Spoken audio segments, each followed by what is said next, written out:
What is the multilevel marketing? Multilevel marketing, MLM, also referred to as pyramid selling and network marketing, is a business model in which the unsalaried workforce mainly sources the revenue of a company. MLM companies hire independent contractors and distributors to make direct sales for them with an opportunity to attract more workers to their so-called downline. With each hired person, a distributor receives a bonus and a percentage of their sales. It becomes apparent that the easiest way to earn money with MLM schemes is to build a pyramid, recruit as many people as possible and collect bonuses. Today, statistical research has shown explicitly that participating in MLM is highly unlikely to advance a person financially. More so, a pyramid scheme has the potential of leaving distributors in debt. This essay argues that the reason why MLMs do not lose their attractiveness lies in the intricate psychological mechanisms that bring them closer to enterprise cults. Multi-level marketing in numbers. Despite the overall poor reputation of pyramid selling, many MLM companies such as Avon, Oriflame, and Herbalife grow into giant multinational corporations with distributors across the globe. The AARP Foundation discovered that about 1 in 13 adults, 8%, participated in an MLM scheme at least during their lifetime. However, according to the statistics provided by the nonprofit organization, direct selling barely ever becomes a long commitment for those who decide to set on the venture. Half of all new distributors and representatives drop in the first year, and within 5 years, as many as 90% of people quit. Only 5 in 100 people stay with such companies for more than 5 years. The lack of commitment and high resignation rate may be explained by the fact that there is only a very meager chance to make decent money with pyramid selling.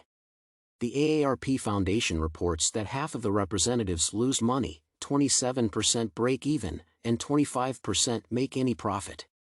Another source, MagnifyMoney, provided even more demotivated figures. The experts found out that the average representative makes only 70 cents per hour, and that is before deducting business costs. The majority of people say that the reality proved to be different than what their companies promised them in the beginning. MLM, the psychology of influence, and target demographics.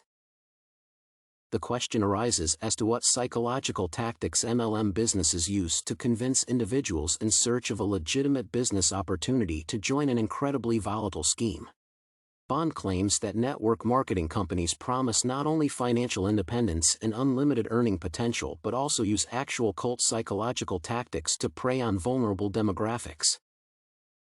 In her article, Bond refers to Hassan, a counselor who escaped the cult of the Unification Church and put forward the BITE framework for analyzing predatory organizations.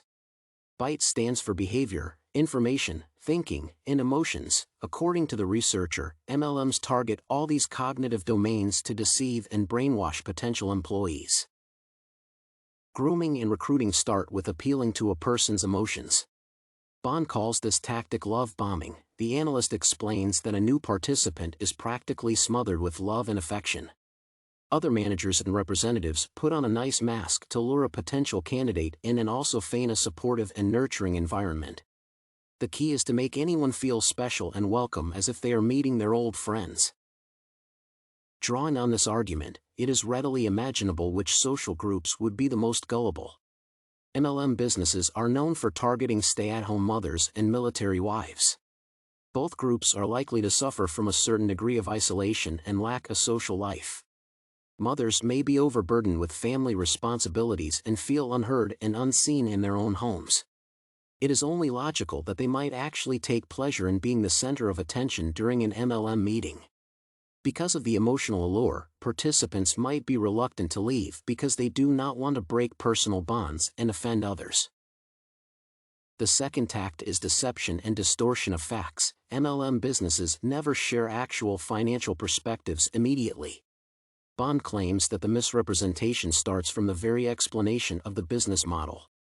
The writer explains that the top sellers that give speeches during meetings and conferences like to pretend that they owe their luxurious lifestyles to the magic of direct selling.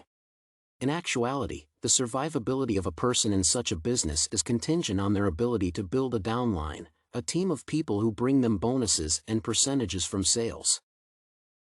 Another lie is the lie of becoming an independent business owner and the CEO of one's own company. Soon representatives learn that they have little to no control over their own business. They barely ever decide what comes in their inventory, and they never set prices on their own. In this context, independence means not freedom but complete uncertainty because the company is not going to take any responsibility for the likely losses. Lastly, MLM businesses construct intricate financial schemes that turn representatives into their own customers. For instance, some companies force workers to meet a certain number of sales per month. If a person struggles to deliver on this expectation, the company suggests that they buy some goods themselves. As one can readily imagine, these actions can put a person into a never-ending cycle of investing in a predatory scheme. The deceiving nature of MLM businesses and their promises of careless living and financial stability also explain why stay-at-home mothers, military wives, and other vulnerable demographics may be so drawn to them. It is likely that those social groups experience guilt because of their dependent state in which they cannot contribute to the financial side of household maintenance. Corrigan, Kwasky, and Groh show that a significant number of mothers experience postpartum depression and feel unaccomplished because of their stay-at-home parent status. Companionship, an opportunity for personal growth, and job prospects are what swoon vulnerable individuals in search of support. Conclusion: multi-level marketing is a business scheme that, despite its poor reputation and available statistics debunking its fraudulent nature, has yet to lose its followers. MLM businesses depend on the unsalaried workforce that is promised high earnings and a luxurious lifestyle, while the companies themselves take little to no responsibility for the outcome. Statistics show that many people quit in the first year of working for an MLM, and only one quarter make any money.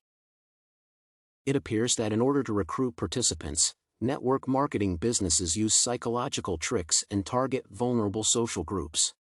Companies bombard potential candidates with affection and force social bonds on newcomers. Further, they carefully hide the truth from representatives and distort the facts about what it actually takes to achieve financial goals. MLM schemes are predatory in nature. They use lies and manipulations and choose gullible, lonely, and naive individuals in need of support.